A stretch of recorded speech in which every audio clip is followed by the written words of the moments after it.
Welcome to Pod Me If You Can. Today's film is The Favour, starring Bill Pullman and Brad Pitt and others.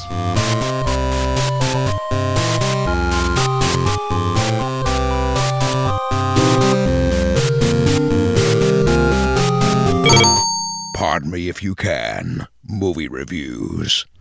Now I say starring Brad Pitt, as you can see from the DVD cover here. He's been made very prominent in the film here. Bill Pullman to the right, and this is Ken Wall as Tom. The female characters, who are actually the lead, are very, very small on the DVD cover here, The Favour. They're the leads of the film. Anyway, also known as The Indecent Favour, this film was filmed in 1990, but it wasn't released until 1994. The delay is apparently the result of Orion Pictures' pending bankruptcy, which apparently shelved many of their upcoming releases.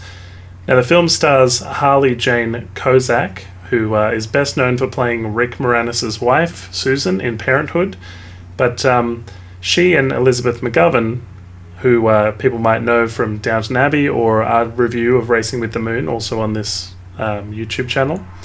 They are a couple of friends in different places in their lives. This is a chick flick, Lloyd. Harley Jane Kozak plays Kathy. She's a mother of two. She's married to Bill Pullman's character, Peter, and their marriage is kind of stereotypically boring. She has, to put the kids to bed and tries to seduce her husband, and he's not particularly into it, or he's busy on the computer. There's a lot of kind of, wishing her life was better.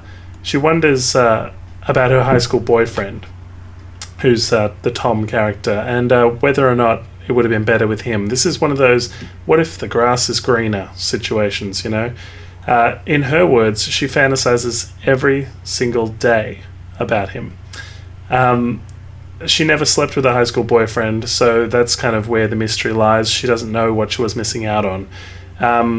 Elizabeth McGovern is her friend, who is dating Brad Pitt, among others. She's a little bit of a floozy, and they're in more of a casual sexual relationship. Now, when she finds out that her friend Emily, Elizabeth McGovern's character, is going back to Denver, that's where her ex-boyfriend lives. That's her hometown. And the favour that the film poses is that maybe she could go and sleep with her ex-boyfriend and find out whether or not she was missing out at all. That's a pretty common favour you ask your friends, isn't it, Lloyd?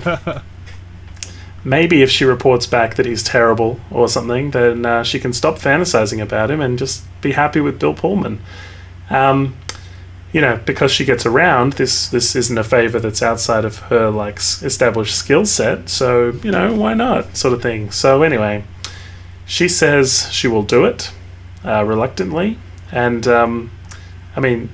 she does it. You don't introduce a gun in a movie and not shoot it, do you? So she says it's fantastic, it's the best sex she's ever had, and apparently she's had a lot, remember, so this really means something, very much validates it, which creates this kind of four-person love triangle. As well, you've got the Brad Pitt character involved. So it becomes this kind of farcical screwball comedy. There are multiple fantasy sequences that are very amusing, which supply the comedy moments. There's one, for example, she feels the need to kill off her husband before she can have an affair or be with her ex-boyfriend again.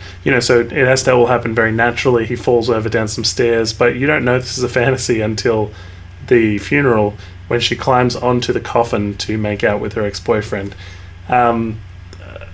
This is because it's all based on communication. The whole film builds up with lies and deception and not quite telling people what your agenda is or whatnot. It holds up pretty well. The ending is a bit... imagine they're in a cabin, which is where he lives. He's a very macho, mulleted lumberjack of a man. Her ex-boyfriend, very different to Bill Pullman, who looks exactly as he did in Independence Day as the president. And pretty much imagine everybody opening a door of the cabin one by one and revealing information. Just opening the door and then saying, one thing, everything one by one, and just that's the end of the movie. Just all the information that's been hiding pours out in a very ridiculous kind of way.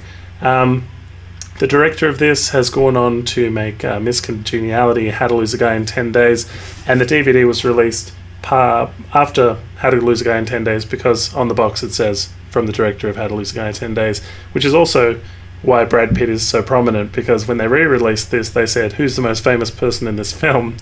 And that's what they've gone and done. As I said, chick flick, my wife quite enjoyed it, so a lot of it still holds up, Lloyd. Yeah, I love screwball comedies of the 30s and 40s, particularly all the Howard Hawks movies like His Girl Friday, so I'd be really interested to see this kind of dialogue and Brad Pitt trying to, do that sort of style, so it sounds pretty interesting.